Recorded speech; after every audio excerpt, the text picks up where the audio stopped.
المنتخب السعودي صعد لكأس العالم 3 مرات متتالية، حقق كأس آسيا 3 مرات، لكن على مستوى كأس الخليج لم يحقق اللقب سوى مرة واحدة. إن ننظر إحنا في السعودية خذينا بطولة آسيا وبطولة العالم ولوس أنجلوس، ما نترك بطولة الخليج يا إخواننا، فيمكن نتركها لكم. هذه نظرة سائدة هذه؟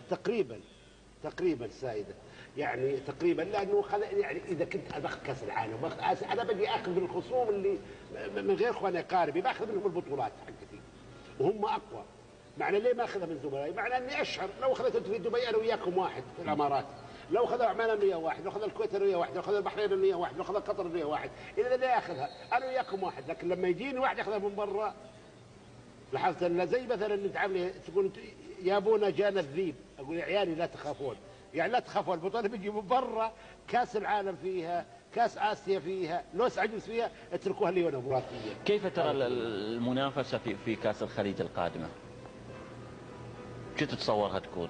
والله انا اتوقع اي منتخب ياخذها الا السعوديه، ما اتوقع ياخذها، لانه خلينا كمان نكون طماعين.